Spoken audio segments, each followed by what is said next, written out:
Acara ini dipersembahkan oleh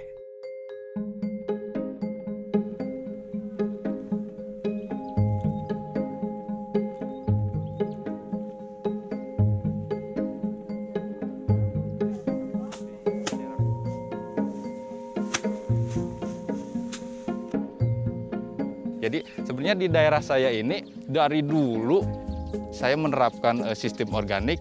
Jadi saya memberitahu ke anggota itu udah nggak terlalu susah lagi. Jadi memang dari dulu konsep pertanian di daerah kami ini memang sudah menuju ke organik.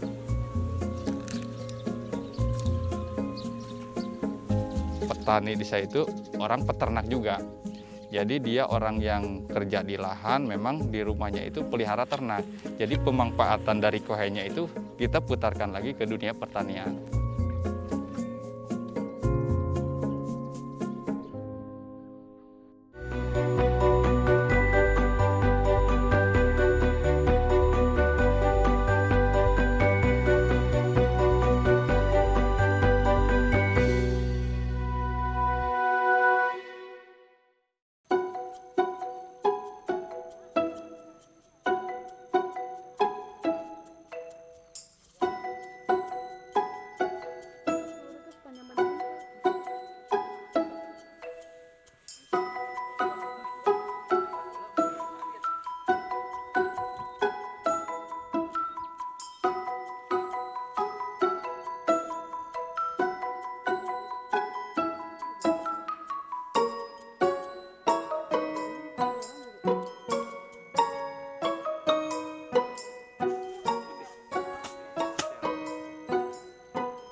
Alhamdulillah sekarang di Wiguna Tani lagi ada proses panen, kegiatan panen padi. Kebetulan sekarang lagi panen padi varietas Ciherang, yaitu beras putih.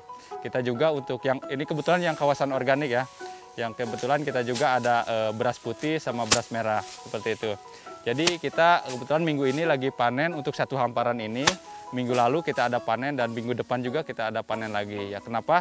Kita berjenjang seperti itu, kita nggak bisa sekali panen untuk satu hamparan. Selain kita hasil dari padinya itu sendiri, kita pemanfaatan untuk jeraminya, pemanfaatan untuk pakan ternak, seperti itu.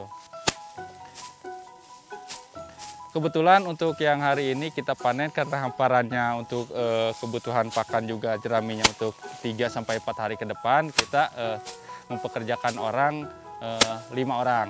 3 ibu-ibu dan 2 bapak-bapak yang kerja untuk ngambil atau dalam bahasa petaninya itu ngarit ya.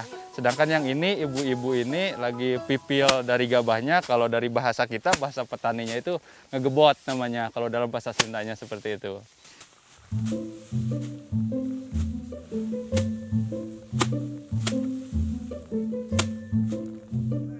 Kebetulan memang awal dari organik itu kita sebelum terbentuknya Wiguna Farm, sebelum kita masuk ke sayuran organik, kita memang terlebih dahulu terjun di bidang pangan, yaitu padi, beras organik.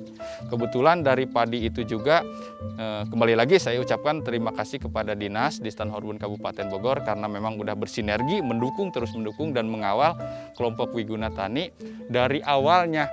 Dari hulu jalur saluran irigasi yang memang tidak memadai, alhamdulillah setelah saya prakarsai dari hulu sampai hilir, sekarang irigasi udah bagus. Kita udah dapat penampungan air juga, embung namanya gitu kan. Kita ada dapat untuk produksi dari padi menjadi beras, kita dapat penggilingan, RMU seperti itu yang memang kapasitasnya udah produksi skala besar gitu. Sedangkan kita mainnya sekarang itu di dunia organik. Kebutuhan pupuk kita ada, tiap orang petani kita punya ternak, cuman untuk pengolahannya kan ada treatment tertentu. Dan alhamdulillah 2018 kita juga mendapatkan bantuan UPO, unit pengolahan pupuk organik, 1 paket. Alhamdulillah kita mulai dari hewan ternak, dari rumah untuk produksi pupuk, dari alsintannya, dari kendaraan segala macam. Terima kasih, itu sangat membantu di kelompok tani kami, sehingga kami bisa menjalankan pertanian organik ini yang benar-benar memang terus kontinu dan berkelanjutan seperti itu.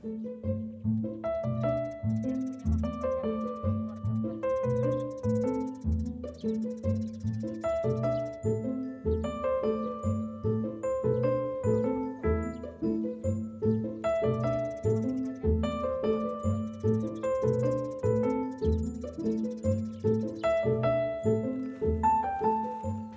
jadi ini salah satu kegiatan di WIPAM itu sendiri. Kalau ini untuk lahan proses penanaman sayur pakcoy.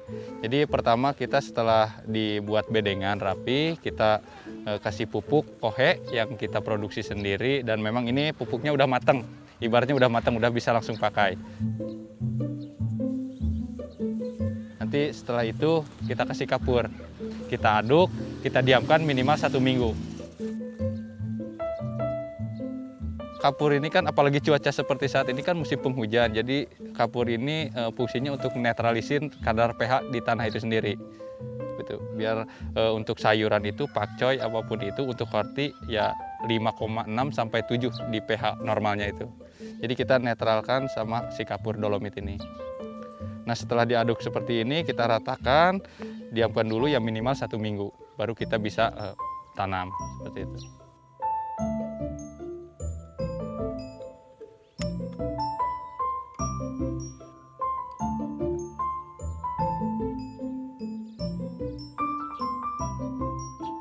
Oke, jadi sekarang kita mau pengambilan bibit yang emang sudah disemai.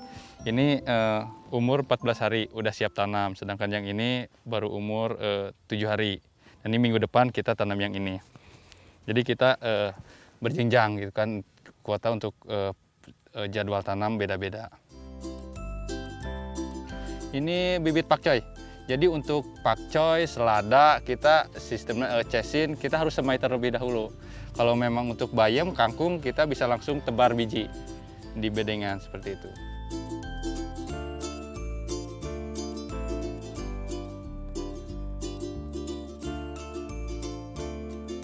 Untuk budidaya sayur itu sendiri, kita pemanfaatan pupuk organik. Nah, ini salah satunya limbah dari dari sayuran itu yang bekas sortasi, kita di sini ditampung, dibikin busuk dulu, ini baru setengah jadi. Nanti kita pindah ke tong yang satu lagi, kita matangkan lagi kurang lebih 1 sampai 1,5 bulan.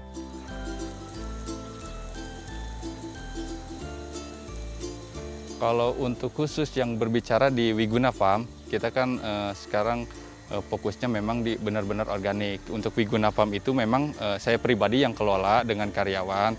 Cuman memang di lahan anggota kan nggak semuanya bisa 100% organik. Jadi ada juga yang konvensional, tapi memang kita menekankan untuk basicnya itu tetap di organik. Kita menekan seminimal mungkin untuk penggunaan pupuk baik pestisida itu secara kecil gitu, secara minimalis gitu. Jadi sebenarnya di daerah saya ini dari dulu saya menerapkan sistem organik.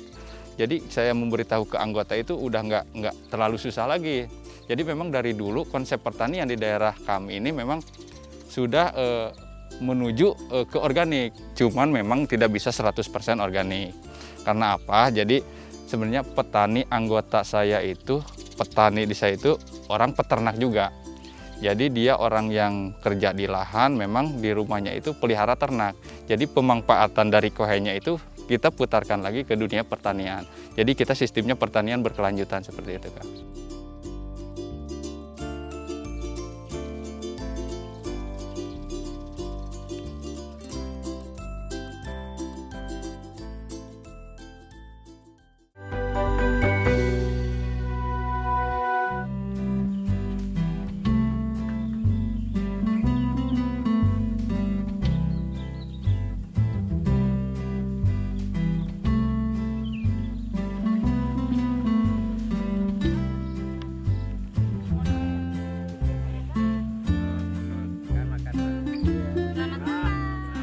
Nah, bismillahirrahmanirrahim. Sahuap bakal ning rasa, 2 huap bakal manusia, 3 huap amu badan kalawannya masuk ka suci mulia bersabur sampurna ku persen Allah la ilaha illallah Muhammad Rasulullah itu. Amin. Yuk.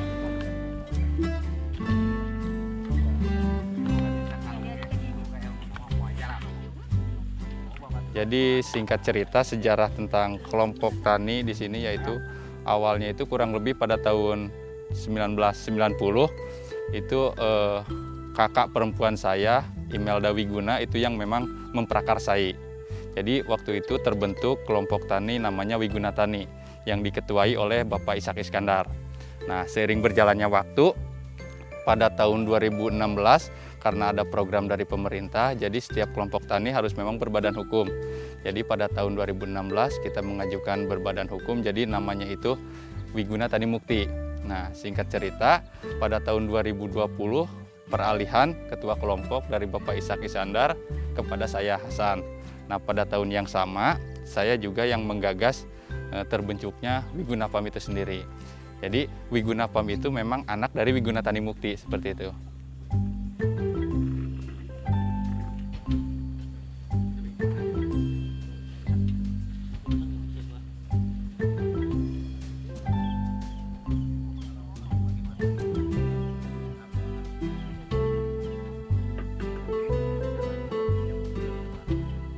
Nanti kalau udah mau dimasukin, dipilih dulu, Bu. Iya, mau dimasukin ke wadah itu. Udah 20 tahun kerja sini. Ikut Bapak Ishak.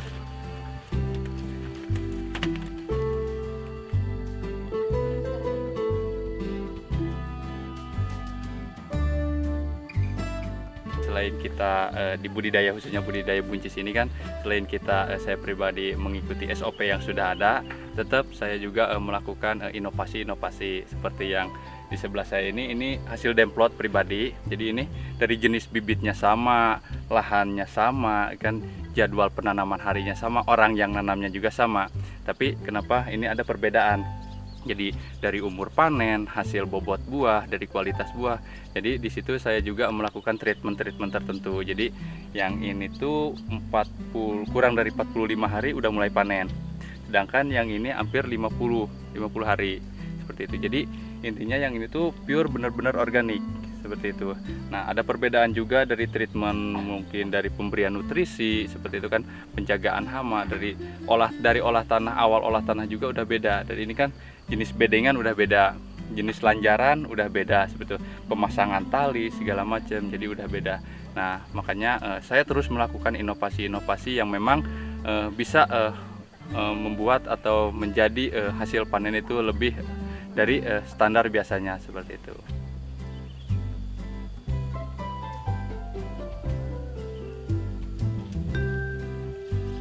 Jadi setelah saya menjadi ketua kelompok Wiguna Tani Mukti, saya mulai aktif dengan orang-orang dinas, dengan dinas-dinas terkait seperti Dinas Pertanian, di Horbun Kabupaten Bogor, juga Dinas Peternakan Kabupaten Bogor. Nah, kebetulan di tahun kemarin saya masuk ke anggota di Petani Milenial Jawa Barat yang digagas langsung oleh Bapak Gubernur Bapak Ridwan Kamil. Jadi kebetulan di bulan kemarin juga saya alumni ke-1 Petani Milenial Kabupaten Bogor yang programnya langsung diusulkan oleh Kementan. Selain dari situ juga saya kan setelah lulus kuliah, saya langsung terjun lagi ke dunia pertanian. Ya tujuan saya seperti itu tadi, karena pikiran saya gini, di daerah saya ini kebanyakan petani itu petani yang senior kan. Jadi generasi petani zaman sekarang itu udah sangat kecil sekali.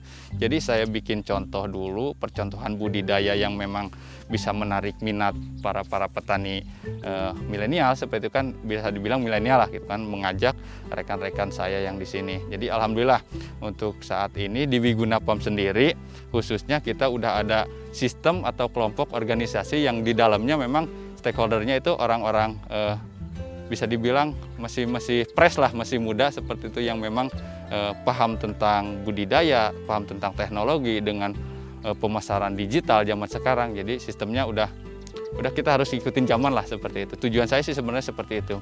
Jadi ingin memperdayakan dunia pertanian supaya ada generasi selanjutnya yang meneruskan, seperti itu.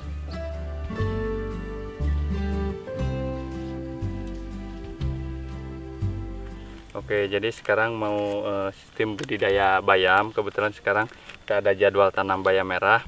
Jadi bedengan ini 10 kali 90. Jadi panjangnya itu 10 meter, lebarnya cuma 90. Hampir 11 meter. Jadi hitungannya untuk bayam takarannya 1 meter persegi itu cuma butuh untuk 1 sampai 1,5 gram. Jadi kita butuh hanya 2 tutup ini saja untuk 1 bedeng. Jadi untuk bayam treatmentnya, penaburan benihnya itu harus dicampur sama pasir halus kering, halus, tapi benar-benar harus benar-benar kering si pasirnya itu. Jadi biar mempermudah penaburan. Karena ini buat sekalian buat dua bedeng, kita bisa sekaligus pakai 4 tutup. Oke.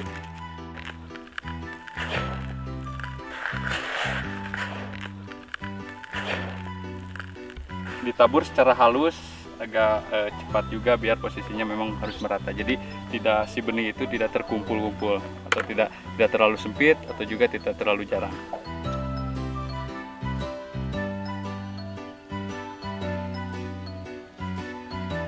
Jadi ini salah satu gambaran pemerintah mensupport dari awal terhadap Wiguna Farm ini.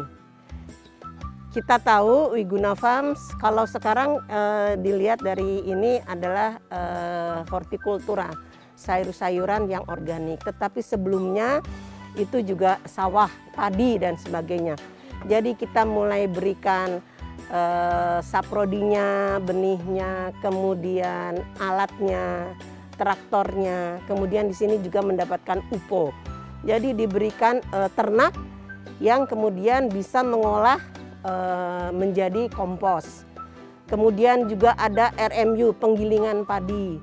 Dan sekarang meluas berkembang ke hortikultura sayuran, karena di sini airnya bagus, tidak banyak terkena cucian dan sebagainya, sehingga didorong untuk melaksanakan pertanaman organik. Kita support untuk sertifikasinya, baik sayurannya itu sendiri, kemudian kita juga memberi embung di sebelah sana. Jadi ini adalah salah satu komitmen petani yang menerima bantuan dari pemerintah dan berkembang terus memanfaatkan peralatan ataupun dukungan yang ada, sehingga mereka mendapatkan nilai tambah yang baik dan tentu akhirnya berujung kepada meningkatnya kesejahteraan petani.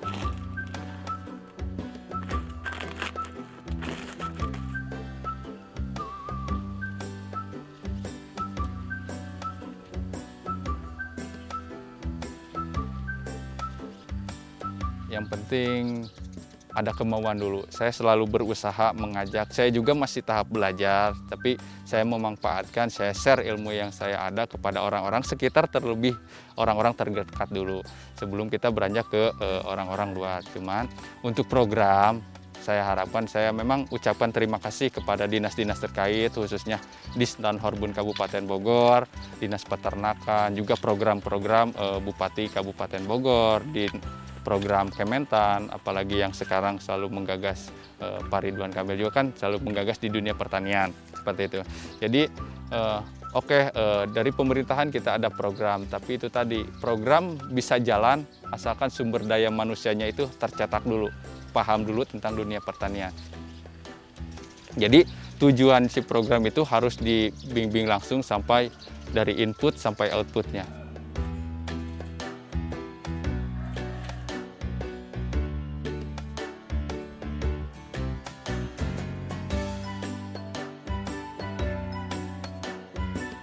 Ketika harga jualnya rendah, mungkin petani di sini udah males lagi. Bahkan ke generasinya itu udah males. Sedangkan kan seperti di sini aja, yang orang tuanya bertani itu udah jarang banget anaknya yang mau ikut bertani gitu. Padahal mereka langsung berangkat ke kota. Padahal dengan tujuan saya sih sekarang mencetak sumber daya manusianya terlebih dahulu. Bagaimana paham tentang dunia pertanian, dengan teknik-teknik pertanian, dengan produksinya, pemasarannya seperti apa, seperti itu. Dan alhamdulillah pada tahun 2019 juga kan Ibu Bupati Kabupaten Bogor, Bu Ade, juga memprakarsai Pancakarsa Bogor. Kebetulan kelompok kami itu kan untuk ASN wilayah Kabupaten Bogor itu penyerapan beras ASN yang langsung dibeli dari petani. Itu alhamdulillah kita terus mendorong program-program pemerintah, terus ada juga kita lakukan berbagai pelatihan ke anggota, itu kan baik pelatihan secara internal di kelompok atau memang ada program dari pemerintahan, selalu kita kirimkan orang-orang anggota kami yang ikut pelatihan. Ajar.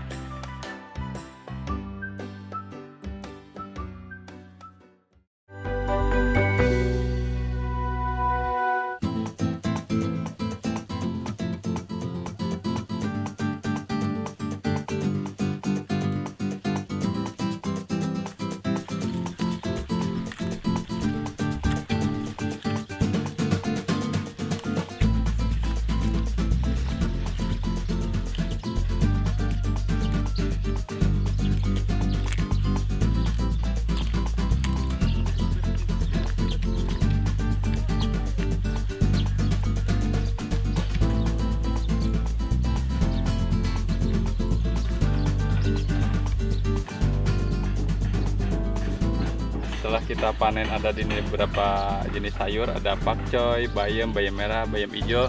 Kita setelah ini kita cari mau petik cabai juga, tapi posisi ada di sebelah sana.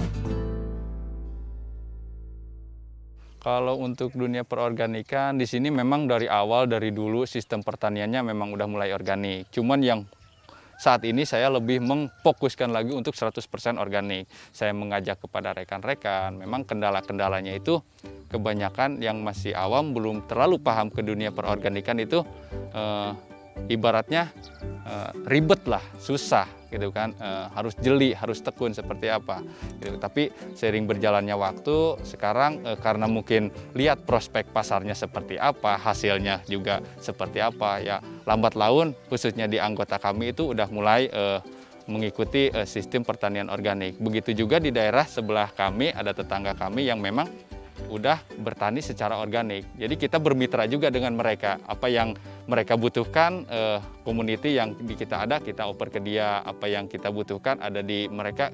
Jadi berkesinambung lah, kita kerjasama antara memang Wigunapam dengan PAM Organik, dengan Kartapam, dan PAM-PAM yang lainnya seperti itu. Jadi kita jalin kerjasama tidak hanya dengan pasarnya langsung juga, tapi dengan mitra dengan di bidang yang sama.